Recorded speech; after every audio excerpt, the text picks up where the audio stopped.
afford it. Now we can't. You will remember me. In 1947, Jackie Robinson made history. Born into a segregated world, Jackie broke the color barrier in professional baseball, joining the Brooklyn Dodgers to be the first black pro ball player in the 20th century. It's not commonly known, but the year before that, Jackie played for the Montreal Royals. He ended up in Montreal because Montreal Royals were the farm club of the Brooklyn Dodgers. Americans weren't prepared in 1945 to have Jackie Robinson directly enter the major leagues without provoking some kind of a race riot. You don't belong here, and you never will. In Montreal, where there wasn't the same institutionalized racism or segregationist laws, he'd be judged not by the color of his skin, but by his ability to play. And he was an absolutely outstanding player, which he demonstrated in Montreal during that season from the first game he played right through to the championship. You are not the only one with something at stake here. Jackie Robinson and the civil rights movement were able to help Americans look in the mirror and say something is fundamentally wrong here. As people realized how significant this was, Montrealers came to appreciate their contribution, however indirect. 42 in theaters April 12th. Guest here on the program is the man behind that preview, and his name is Eric Cohen. Hey, Eric, how you doing? Hey, how are you? Thanks for having me on the show. Well, thanks for coming on the show. Now, tell us who the man was in the preview that you had a chance to speak with. Well, that is a man named Jack Jedwab, who's quite a well-known personality. He's, in addition to being the executive director of the Association for Canadian Studies, he's also an expert, one might say, about Jackie Robinson. So he wrote a book called Jackie Robinson's Unforgettable Season of Baseball in Montreal. So who better to speak about Jackie's impact than Jack Jedwab? Now, this is just a preview production you put together for Cineplex to help tease the movie, I guess?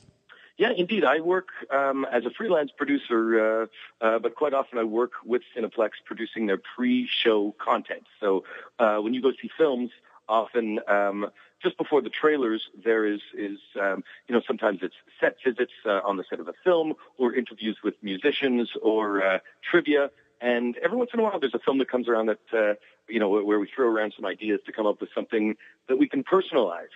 And of course, with Jackie Robinson's Montreal connection, we figured we'd try and find a way to connect him to the city, and spoke to Jack Jedwab, and that's how the whole thing kind of came to be.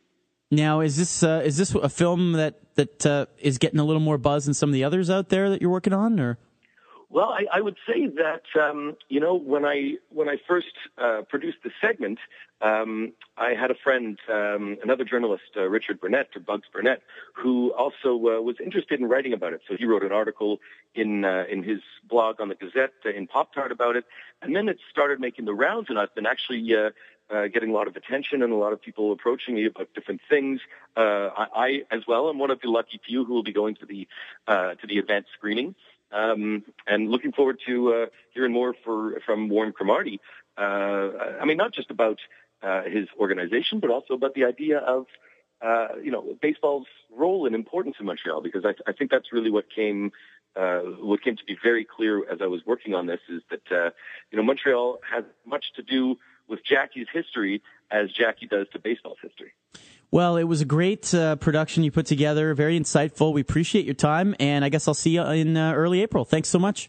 Thank you very much. All right, there you go. That's Eric Cohen, the producer of a segment airing right now with Cineplex to do with the 42 movie about Jackie Robinson. We're fortunate to be joined next by filmmaker Brett Rapkin, who's working on a movie to do with former Montreal Expo, former Red Sox pitcher as well, Bill Lee. Brett, are you there? I am here. How you doing? I'm well. How are you? Good. I'm blessed that you feel blessed to have me on. That's flattering. Now, I met Brett at the Montreal Baseball Project press conference, which happened, of course, this past Wednesday here at the downtown at the Centre Sheridan, and I was fortunate enough to sit next to Brett, or maybe unfortunate, because I was pretty much translating most of the press conference for you, huh? You were. I'm not sure if what you were saying was what they were saying, but I trusted that it was. All right, fair enough. Now, tell us, I know you've been on with Melnick in the afternoon talking about this project of yours, and I guess it's into another phase now as we see you in town trying to get, I guess, more of this project going. Yeah, putting together one of these feature films is, it's a process. I did a documentary on Bill Lee called Spaceman, A Baseball Odyssey several years ago, and we had a lot of fun and success with that, and I was always sort of fascinated with this one moment in his life and career, which was this turning point from when he essentially, walked off the Expos in '82 because they traded his buddy Rodney Scott. They released him, and he went through this really tough time where he wrote letters to every other team in the big league asking for a chance to play, and nobody, bothered to write him back except for the Pittsburgh Pirates, who wrote back and said, you know what, you're absolutely right. Our pitching staff is in terrible shape. We have no idea how we're even going to get through the season, but we have enough trouble without you around here. So, as many of your listeners might know, Bill is still playing today at 66 competitively, and the movie, the story that we're telling, really takes you through that process of, accepting that he could play everywhere but the big leagues. Now, what fascinated you about Bill Lee? How'd you get involved in the first project? I mean, you're a guy in New York, right? So were you a fan of the Expos or Red Sox, or how did this come about? Yeah, I'm in New York now. I'm an LA native, but yeah, I had gotten a little bit of experience doing some, field producing and directing on a reality show for MTV, and was really looking to find something I could do independently. And I met a guy named Josh Dixon one night over dinner, and he said, "Have you heard about this guy, the Spaceman?" And I really did not know much about Bill at the time, even though I'm a big baseball fan and grew up playing the game. My brother actually played high school ball with Ryan Braun out in the San Fernando Valley in Granada Hills. So baseball is a big part of what we grew up with. But yeah, I started learning about Bill and just loved his story and his personality. And, he had this one quote about that he was a Roman Catholic Zen Rastafarian. And saw that he was still playing at the time. He was call it 55, 56. And so when he was 57, we finally were able to put it together, and we went to Cuba with him and shot the documentary. And, just fell in love with his story and his personality and what he stands for, and the fact that he, stands up for the little guy. And he's just a great character, and now he's become like family. So it's been a great ride. Now, where does this project sit right now? Where it sits right now is it's highly developed. We've got a lot of great assets in place. Obviously the agreement with Bill to make this film about him, and the rights to. I adapted his book Have Glove Will Travel, which is currently the title of the film project. And we've brought on we're putting together a great team and talking to different actors. And at this point, it's really about figuring out who's going to play the lead, figuring out where the best place, does it make sense to shoot.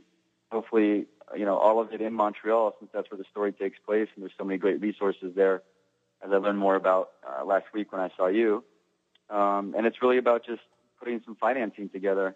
These things aren't necessarily cheap to make. It takes a crew, and you have to feed them, and people want to eat, apparently. So, well, I'm fascinated to see who would play this guy. I mean, it's just fascinating to me to think of somebody else trying to be Bill Lee. I'm looking at a couple of tweets online of people talking about this project. It's fascinating to me. I know it's fascinating you, but met Bill a couple of times, and obviously he's a character. Everyone knows that. So I wish you the best of luck with the project. If there's anything people can do out there to help make it happen, what would you tell them to do? If people are looking to get involved, we're looking to put together resources, not just cash, but if people have a catering company and they want to help in that way, if they own a bunch of clothes from the 1980s that they want to help that way, because we're going to need to dress everybody so they look like it's 1982. Mm-hmm. That if people want to get involved, they should definitely let us know. It's going to be a family type of effort.